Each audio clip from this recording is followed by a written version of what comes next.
네, 여러분 계속해서 신경계의 오늘 이 시간에는 고유수용기라고 하는 거, 그 다음에 자율신경계에 대해서 설명을 드리도록 하겠습니다. 네, 먼저 이제 인체에 전달되는 여러 가지 감각 정보가 있죠. 이 감각 정보는 인체의 그 외부로부터 시각이나 청각 이런 정보가 있고요. 또 피부 표면으로부터 이런 통감각 정보도 전달되죠. 이런 그 감각 수용기를 외부 수용기라고 얘기를 합니다. 그 다음에 이제 우리 내장에서부터 뭐 예를 들어서 뭐 우리가 속이 쓰리다 뭐 이런 그 감각도 있겠죠. 그 다음에 뭐 우리가 알아차리지는 못하지만 무의식적인 상태에서 조절되는 것이지만 뭐 혈압이 높다, 이산화탄소 농도가 높다, 이런 이제 화학 수용기나 압력 수용기, 또 온도 수용기 이런 게 있습니다. 이런 것을 내장 수용기다 이렇게 얘기할 수 있고요. 이것은 신체 내부에 있기 때문에 내부 수용기죠. 그런데 또 하나 중요한 수용기, 오늘 설명하려고 하는 수용기가 있습니다. 센서죠. 이 센서는 우리 근육이나 관절, 또 힘줄 이런 데 있는 것인데요. 그것을 갖다가 프로프리오셉터라고 합니다. 고유 수용기라고 이야기하고요. 대표적으로 이제 근육 방추, 근방추라고도 그럽니다. 골지 건기관 또는 골지 힘줄 기관, 또 관절 수용기 이런 그 고유 수용기가 있다. 이런 고유 수용기가 하는 역할은 무엇인가 하면은 신체의 어떤 파트 부분이 움직이는 상태를 뇌에다가 보고하는, 즉 척수와 뇌, 중추신경계에 보고하는 역할을 한다 이렇게 얘기할 수 있습니다. 그래서 근육이나 힘줄, 관절에 위치하고 있습니다. 이 감각 센서들은. 그래서 관절 운동의 상태라든가 또 근육이 얼마나 빠르게 수축하고 있는지 아니면 늘어나고 있는지 이런 정도를 갖다가 뇌에다가 또 전달하는, 척수와 뇌와 전달하는 역할을 하는 것이 이런 고유수용기라고 하는 감각기의 역할이다 이렇게 말씀드릴 수 있습니다. 그러면은 이런 고유수용기에 어떤 것이 있는지 설명드리도록 하겠습니다.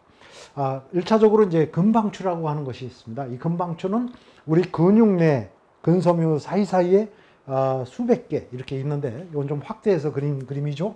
그래서 여기 보시게 되면은 방추 속 근육세포라고 되어 있는데, 이런 특수한 근육세포가 실제 근섬유 내에 쭉 이렇게 들어가 있다. 근데 이런 것이 2개 내지 약 12개 정도 이렇게 쭉 들어가 있는데, 이건 2개만 그려져 있죠. 바로 이런 특수한 구조 속에 코일처럼 신경이 쫙 감싸고 있습니다. 감싸고 있어서 이렇게 이제 감싸고 있는, 코일처럼 감싸고 있는 신경이 쫙 척수와 뇌로 자극을 이제 보내는 것이죠.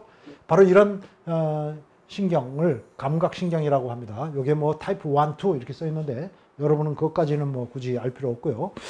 이런 그 현재의 상태를 갖다가 전달하는, 이게 바로 이제 센서라고 한다면은 이 센서를 통해서 감각, 구심성 감각신경이 바로 이것이다 이렇게 여러분 이해하시면 되겠습니다. 바로 이런 구조로 되어 있는 것을 갖다가 이제 근육방추다. 이 근육방추는 말씀드렸듯이 근섬유 사이사이에 뭐 수백 개 이렇게 들어가 있다 이거죠. 그래서 이 근육이 상완 이두근, 위팔 두갈래근을 예를 든다면 이 근육이 움직이는 상태를 얼마나 빨리 늘어나고 있다, 얼마나 빨리 수축하고 있다, 이것을 갖다가 전달하는데, 근방추는 주로 이제 신전 정보를, 근육이 늘어나는 정보를 뇌에다가 보고하는 역할을 합니다. 그리고 이제 여기 보시게 되면 골지 힘줄 기관이라는 것도 있죠. 그래서 이것은 힘줄에 이렇게 있는 그런 그 고유수용기다 이렇게 볼 수 있고요. 그러면 이 근육방추는 말씀드렸듯이 2개 내지 12개의 방추 속 근육섬유로 이루어져 있는데, 어떻게 정보를 전달하냐면 본인이 늘어나는 상태, 이것이 늘어나는 상태를 이 감각신경을 통해서 전달을 한다는 것이죠. 그러면 어느 때 이렇게 늘어나는 것을 감지할 수 있는, 어떤 원리로 감지하느냐 하면, 자, 이 상태는 수축된 상태죠, 이 근육이. 그러나 이렇게 팔꿈치를 펼 때는 상완 이두근이 늘어나면서 이렇게 압력이 이쪽으로 전달되게 되죠. 그러면 이 가운데 이 부품 부분은 탄력성을 가지고 있기 때문에 이렇게 눌리게 되면은 같이 늘어나게 되죠. 즉 전체 근육이 늘어나게 될 때, 신전할 때 결체 조직을 통해서 근육 방추도 같이 늘어나게 된다는 것이죠. 그렇게 되면 이제 이것이 자극이, 흥분성 자극이 감각신경 신경을 통해서 척수나 뇌 쪽으로 이렇게 전달되게 되는 것이다 이거죠. 또 한편으로는 요거는 이제 감마운동신경이라고 하는데요. 이 감마운동신경을 보면은 여기 보게 되면 이제 감마와 원심성 운동신경이라고 했는데요. 이 원심성 신경이죠. 즉 우리 뇌에서 의식의 수준에 의해서 이 분포되어 있는 신경입니다. 그래서 요것은 이 금방추의 끝부분에 이렇게 신경이 분포되어 있습니다.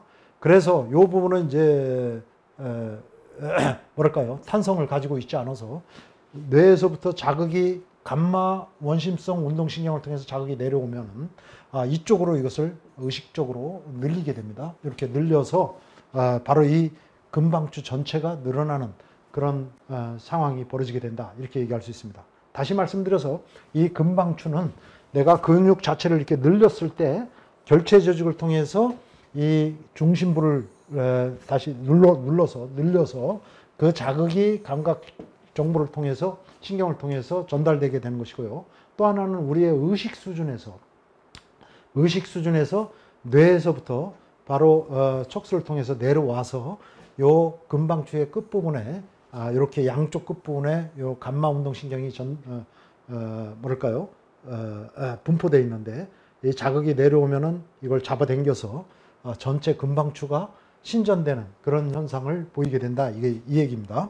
자, 이런 구조로 되어 있다는 것을 여러분이 일단 염두에 두시고요. 자, 금방추의 작용을 이해하기 위해서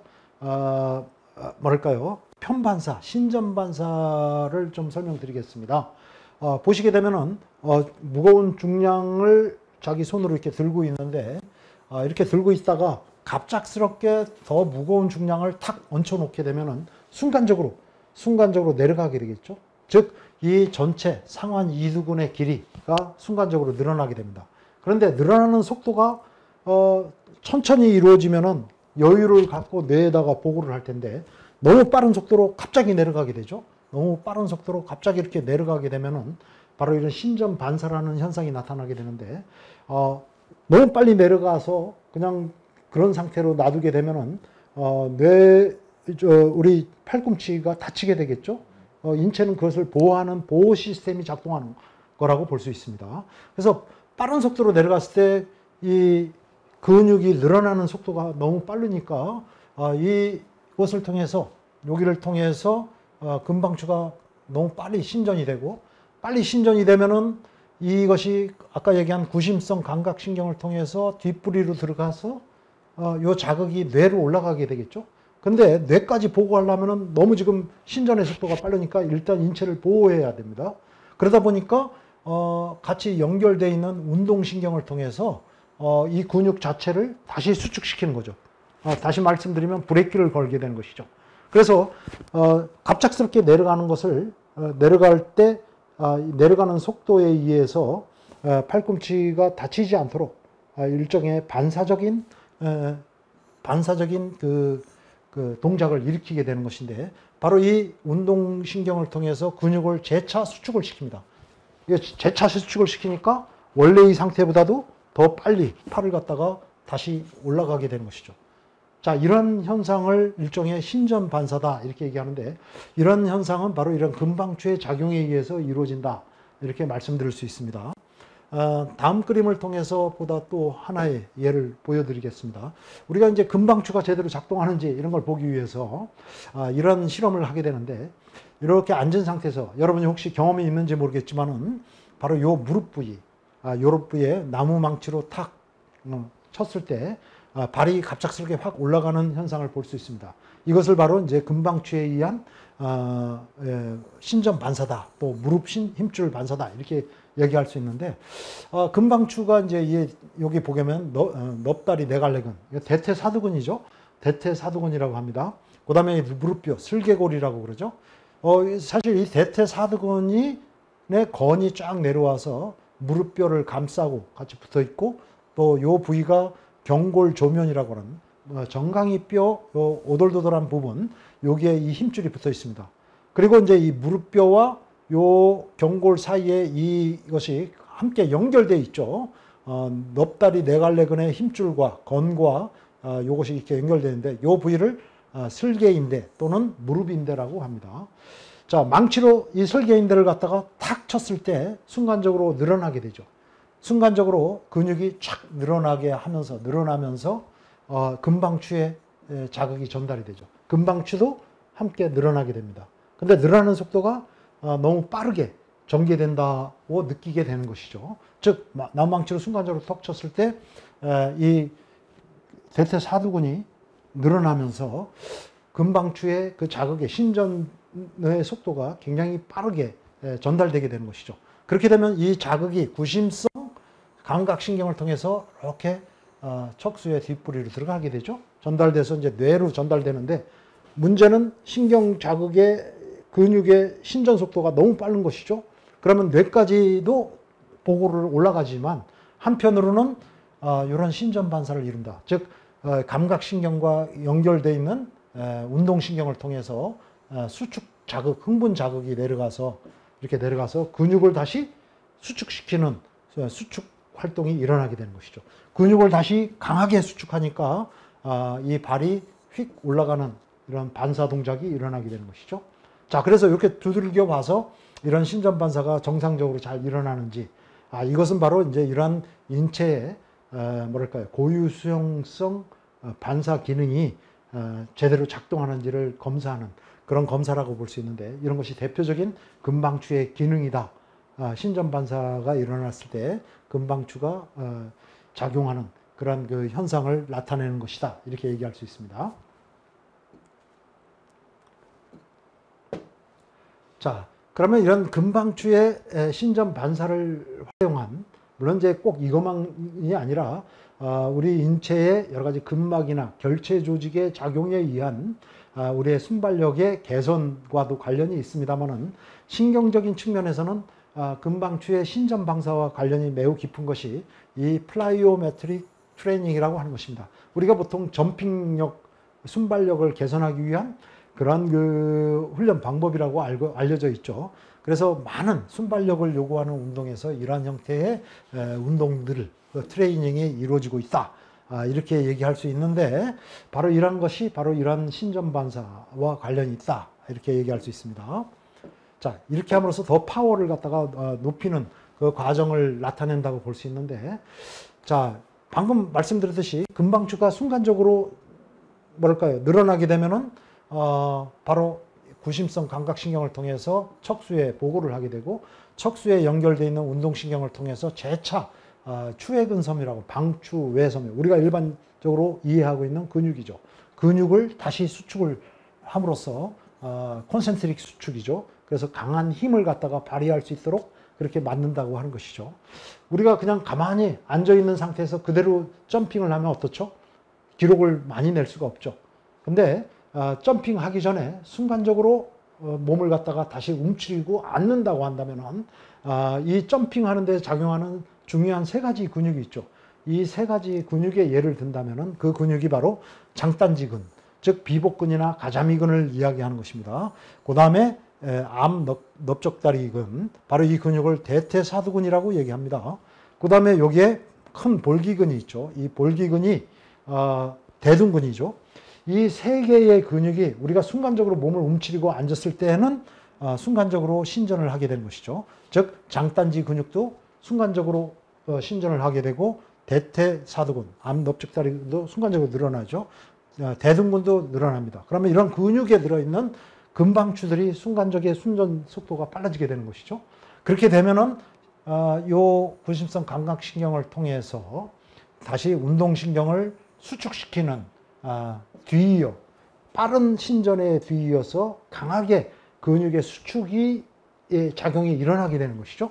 그 과정에 의해서 장단지 근육이 다시 재차 더 강하게 수축하고, 넓적다리근, 그 다음에 대둔근이 순차적으로 수축을 일으키면서 테이크오프를 더 강하게 할 수 있다.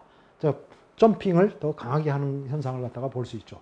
사실 많은 운동 동작이 있어서 바로 이러한 금방추의 신전 반사를 활용한 파워 훈련이 많이 활용되고 있는 것을 우리가 알 수 있습니다.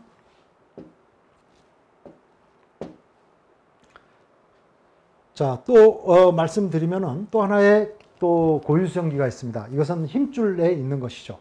바로 이 골지 힘줄 기관이라고 하는 것인데요. 바로 이제 여기 이런 식으로 힘줄에 들어가 있다. 그래서 이 힘줄이 하는 역할은 뭐냐? 힘줄에 들어있는 골지 힘줄 기관이라고 하는 것은 근육에 주로 수축 정보를 전달하는 그런 역할을 한다. 근육이 얼마나 이제 수축하느냐. 주로 이것에 관련된 그런 정보를 우리 척수나 뇌에다가 전달하는 역할을 한다. 이렇게 이해하시면 되겠습니다. 한 가지 예를 요걸 설명하기 위해서 보겠습니다. 여러분들이 팔을 이렇게 든 상태에서 강하게 팔을 펴십시오.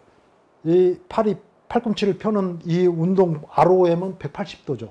만약 180도를 넘어서 이 운동을 하게 되면 팔꿈치가 탈구되고 또 이 주변에 인대라든가 연골이라든가 이것이 이제 상처를 입게 되겠죠. 부상을 입게 되겠죠. 근데 여러분 스스로 아무리 이렇게 해도 절대 팔꿈치는 다치지 않습니다. 왜 그럴까요? 아무리 강하게 빠른 속도로 팔꿈치를 폈을 때 팔꿈치는 스스로 브레이크를 거는 거죠. 스스로 브레이크를 걸어서 더 이상 운동 범위를 강하게 넘어서 이런 수축이 일어나지 않도록. 팔꿈치를 이렇게 펼 때 상완 삼두근이 수축함으로써 팔뚝의 뒤편에 있는 상완 삼두근이 수축을 함으로써 바로 이러한 동작을 일으키게 되는 것인데요. 상완 삼두근이라고 생각을 해보시죠. 자, 이게 수축하는 속도가를 그 척수에 또 뇌에 보고하는 역할을 한다고 하는데 바로 이것도 일종의 인체 보호 작용으로 이런 브레이크를 거는 그런 작용 조절을 한다. 이렇게 이해하시면 되겠습니다. 자, 팔을 확 이렇게 수축했을 때 수축하는 속도가 너무 빠르고 강하게 이루어지고 있습니다. 그러면은 이 과정에 의해서 팔꿈치가 다치게 되겠죠. 그래서 180도에 가까우게 될수록 브레이크를 걸어야 됩니다. 그렇기 위해서는 이 수축했던 근육을 다시 이완시키는 과정이 필요하겠죠. 그래서 이 수축 속도를 감지해내서 바로 이 구심성 감각신경을 통해서 척수에 보고를 하게 되죠. 우리 뇌로도 물론 보고가 올라갑니다만 뇌에다가 보고를 해서 속도가 너무 빠르니까 이렇게 조절하시오. 뭐 이렇게 다시 명령을 하달받으려면 시간이 너무 많이 걸리죠. 그러면 팔꿈치가 다치고 맙니다. 그러니까 반사를 일으켜서 여기 이제 억제성 사이신경세포라고 돼 있죠.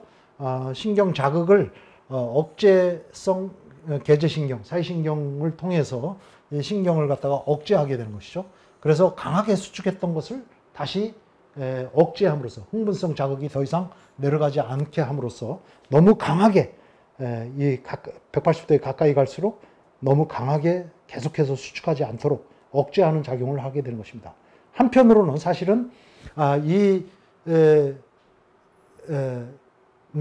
감각신경은 또 다른 운동신경과 연결이 돼 있어서 그 운동신경은 바로 이 앞쪽에 있는 상완 이두근, 기랑근에 자극을 내려보면서 이 근육을 수축을 시키게 되죠. 그래서 양 방향으로 자극을 줘서 이쪽은 억제를 하고 이쪽은 흥분시켜서 브레이크가 걸리게 하는 것입니다. 그래서 여러분의 팔꿈치가 더 이상 다치지 않게 하는 것이죠. 다 이런 인체의 조절이 이루어지게 되는 것이다. 이런 점을 이 관절 수용기에 골지 힘줄 기관의 어떤 작용을 여러분한테 설명하기 위한 이해하기 위한 하나의 방법으로서 바로 팔꿈치를 강하게 폈을 때 이것이 어떻게 작용하느냐를 예로 들어 보았습니다. 이 그림은 이제 대표적인 PNF 스트레칭을 그림을 나타내는 것인데요. 여기 이제 보조자가 이렇게 발목을 잡고 이 사람이 이렇게 누운 상태에서 발을 햄스트링을 사용해서 수축하는 것이죠. 햄스트링을 이렇게 수축해서 발을 갖다가 아래로 내려가는 그런 힘을 갖다가 가하고 있고 그것에 대해서 반대 방향으로 이렇게 받쳐주어서 등척성으로 근육의 길이의 변화가 없이 딱 정적인 상태에서 이것을 힘을 이쪽 방향으로 가하고 있는 상태를 보여주고 있습니다. 자, 여기서 자세하게 설명하기는 힘들고요. 이런 고유수용성 신경근 촉진 스트레칭이라고 얘기를 하는데 이런 과정을 통해서 즉 이런 정적 과정이나 아니면 이 사람이 이 햄스트링을 수축하려는 그 힘에 비해서 더 강한 힘으로 힘을 줘서 발을 갖다가 이 사람의 몸 쪽으로 이렇게 더 밀 때 햄스트링은 더 신전하게 되죠. 이런 과정에 요 햄스트링에 있는 뭐랄까요? 골지 힘줄 기관이라든가 아니면 금방추 같은 것들이 교육이 되는 것입니다. 그렇게 됨으로써 더 강한 앞으로 이런 과정을 거치고 난 다음에 즉 이런 상태로 홀딩해서 5초나 10초를 홀딩한 상태라든가 아니면 이런 식으로 발을 갖다가 몸 쪽으로 더 미는 힘에 저항해서 더 많이 미는 그런 과정을 통해서 햄스트링을 더 늘리게 되면은 여기에 있는 뭐랄까요 금방추라든가 또 골지 힘줄 기관 같은 것들이 교육이 돼서 더 많은 이완을 갖다가 햄스트링이 더 많이 이완돼서 이 운동 범위가 더 증가하는 그런 현상을 갖다가 볼 수 있는데 바로 이런 것들이 고유 수용기를 이런 과정을 통해서 활성화시킴으로써 ROM을 증가시키는 그런 기법이다. 이렇게 얘기할 수 있습니다.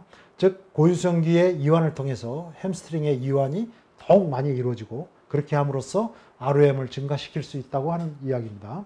이거에 대해서는 더 필드에서 또 많이 여러분들이 실질적인 현장 기법을 익히면서 그 원리를 적용하면 되겠습니다. 자, 그 다음에 이제 자율신경에 대해서 설명드리겠습니다. 자율신경, 우리 마음대로 조절할 수 없는 그러한 신경을 의미합니다. 그 신경에는 교감신경과 부교감신경이 있죠. 우리가 운동을 할 때를 생각하면 교감신경이 더 흥분하게 됩니다. 교감신경이 흥분한다. 즉 운동을 할 때는 에너지의 생성의 필요가 높아지게 됐죠. 여러분은 이 에너지를 중심으로 해서 인체의 여러 그 조직세포 또는 기관이 어떻게 작동하느냐를 이해하시면 되겠습니다. 예를 들어서 교감신경이 흥분하게 된다고 하는 것은 인체에서 높아진 에너지 수요를 더 충족시키기 위해서 인체가 반응하는 과정이다. 이렇게 이해하시는 게 편리하겠습니다. 즉 운동하는 경우가 대표적인 것이죠.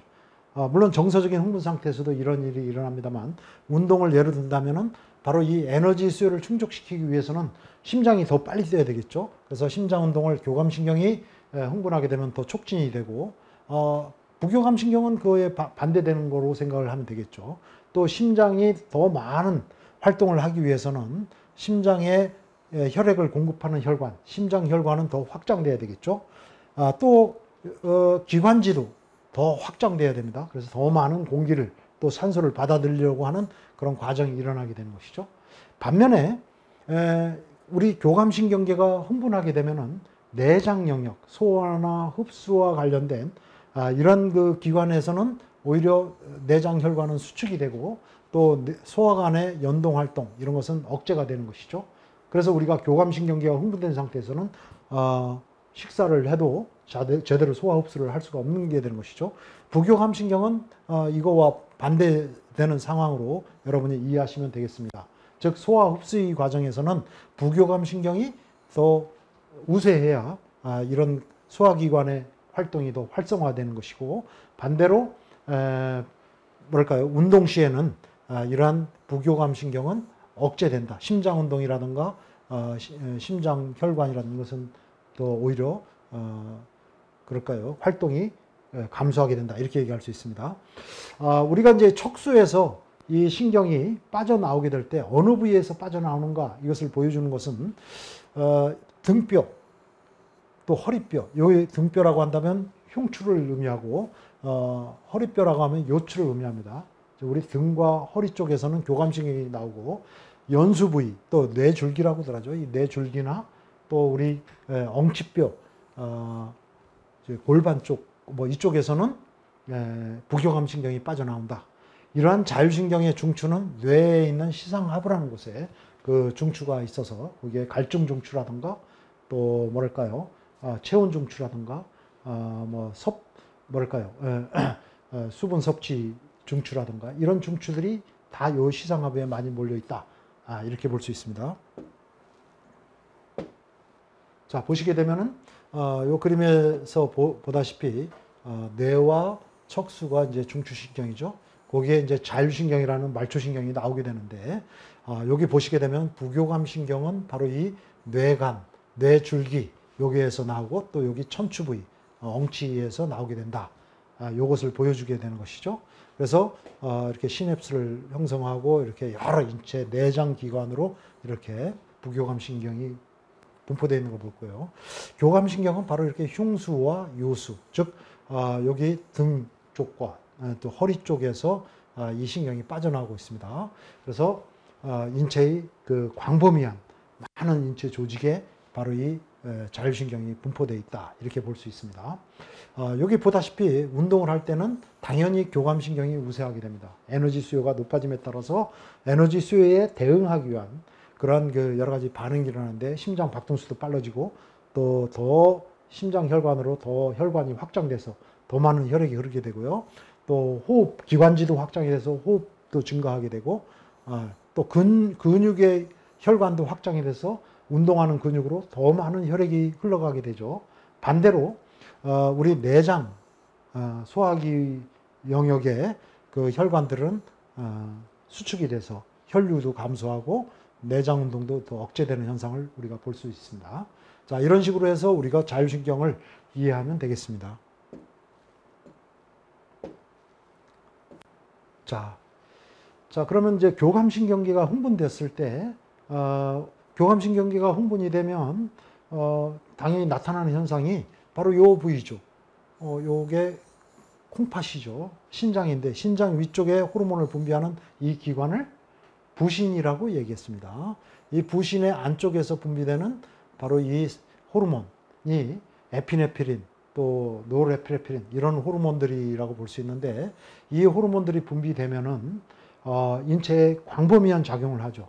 근데 이 호르몬이 분비되어서 어느 인체의 어느 부위에 가면 그 혈관이 확장이 되고 또 어느 부위에 가게 되면은 그 부위의 혈관은 수축이 되는 현상이 나타납니다. 자, 이런 현상이 왜 일어날까요? 예를 들어서 이런 에피네프린이 쫙 분비되어서 그 어느 그 혈관에 가서 붙었다. 혈관에 있는 수용체와 결합을 했다. 했을 때 그 혈관은 확장이 되는 이유 중에 하나는 바로 그 혈관에는 베타 수용체가 많이 있기 때문에 그렇다. 예를 들어서 심장이나 근육혈관 같은 데에서는 베타 수용체가 많이 분포되어 있습니다. 그래서 호르몬이 에피네프린이라는 호르몬이 쫙 분비되어서 베타 수용체와 결합을 하게 되면은 그 혈관은 이렇게 확장되는 현상이 나타납니다. 그렇게 되면 더 많은 혈액이 이 혈관을 통해서 흐르게 되겠죠. 즉 심장혈관이라든가 근육혈관 이런 혈관들은 바로 베타 수용체가 많이 분포되어 있어서 이런 교감신경계의 흥분에 의해서 혈관이 확장되고 혈액을 많이 받는 그런 현상이 나타나게 된다. 그 부위에 혈류가 더 많이 흐르게 되는 것이죠. 반면에 내장 영역에는 베타 수용체가 아니라 알파 수용체가 더 많이 있습니다.